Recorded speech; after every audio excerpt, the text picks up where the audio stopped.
This house in Everett, Washington is listed at $750,000, and we're going to look at a real mortgage quote to talk about how much income it would take to buy this house. Because I know that when you're early in the process of thinking about buying a house, it's hard to get a reliable sense of how much your monthly payment might be or how much house you might qualify for based on your income, and you never know how much faith to put in online calculators. So hopefully looking at a real quote will just give you a little bit more confidence early in the process. And just so you have some confidence in the numbers that I'm going to show you, my name is Landon Buto. I work with Cleveland Street Mortgage based in Bothell, Washington. I'm a loan officer there. My dad owns the company. He's been doing this for almost 30 years and just has a ton of experience. And this is a real quote that we would pull for any of our clients. So these should be really reliable numbers for you. So let's go ahead and hop in and look at the numbers. All right, I've created two different quotes based on two different down payment amounts. One where you have a 10% down payment and one a 25% down payment. So hopefully one of those will be pretty comparable to where you're at. And even if you are pretty different, hopefully seeing the difference in pricing between those two scenarios will give you a reference point for what your pricing might look like in your down payment. So let's walk through the monthly payment. I'll show you what the monthly payment's going to be on each, and then I'll talk about how much cash you would need to bring all in up front for both. And at the very end, I'll talk about how much income you would need to qualify for each scenario. So for the cash, for the monthly payment, let's start with the 10% down scenario. The monthly payment on the 10% down scenario is going to be $5,215 per month. And that's made of four different components. I've estimated $125 per month. In homeowners insurance, that's a pretty common number that we see. That's just an estimate. You're going to need to get your actual number, and it will vary depending on who your provider is and how much coverage you're getting. But that is a pretty common number we see for this price point in this area. Taxes of $424 per month. I've pulled that from the county website. That is the actual number you can expect for taxes. And then mortgage insurance, since we're putting less than 20% down, you have to pay mortgage insurance. That amount will vary. It could be as low as $30 a month or as high as $300 or $400 a month. It'll vary depending on your loan amount, your credit score, and different things like that.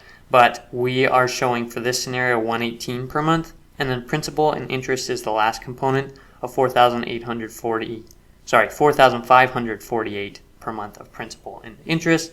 That's based on a loan amount of $674,000 and an interest rate in this case of 7.125%. Now note on all of this, this is not an advertisement for the exact numbers you're going to get, for the exact interest rate you're going to get, for the exact mortgage insurance or any of that pricing. None of that is guaranteed, and it's based on some assumptions I'm making. One of those is a credit score of 740, so just be mindful that that's the credit score I'm using for this pricing.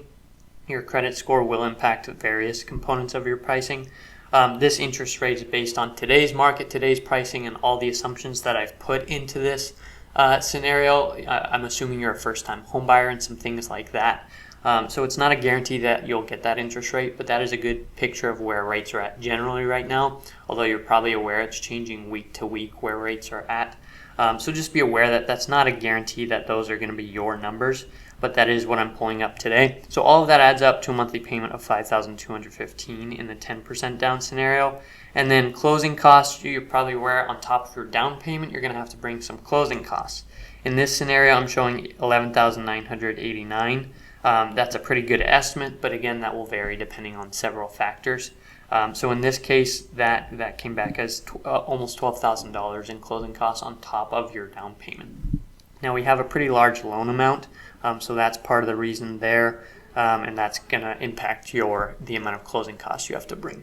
So what that means is your closing cost of $12,000 plus your down payment of 10% means all the cash you're going to have to bring in this scenario up front is $88,183. So let's see how those numbers change with the 25% down scenario. All right, when we get to a 25% down payment, our monthly payment drops now to $4,291.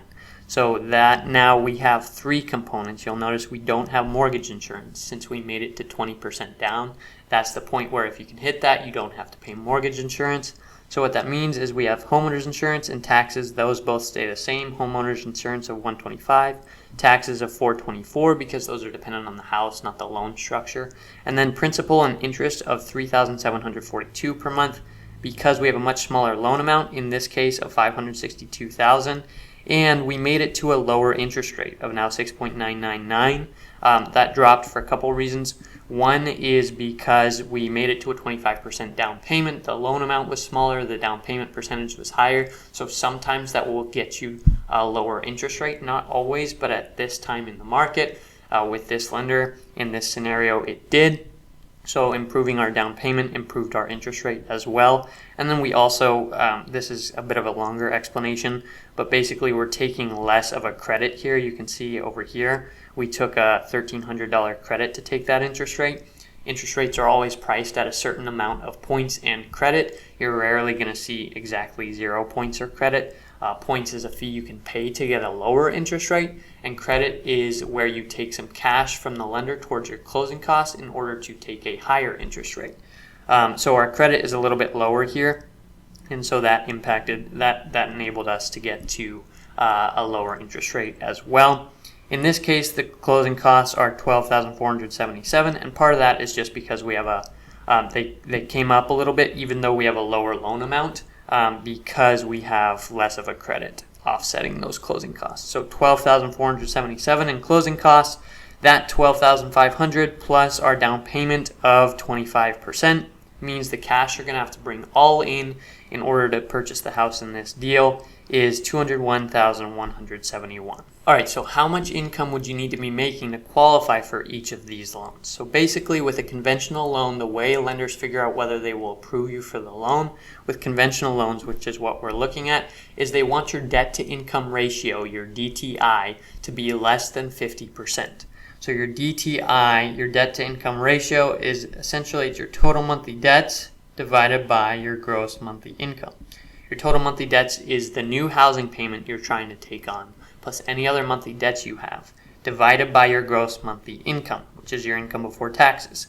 And if that number is less than 50%, typically lenders will approve you for a conventional loan. Now, a quick note, I'm not talking about affordability or budgeting. I'm not talking about whether you could afford this house. I'm talking about whether you would get approval from on the loan from the lender. So whether you want to take on that monthly payment, what DTI ratio you're comfortable with is not what I'm talking about here. I'm just talking about whether the lender will approve you.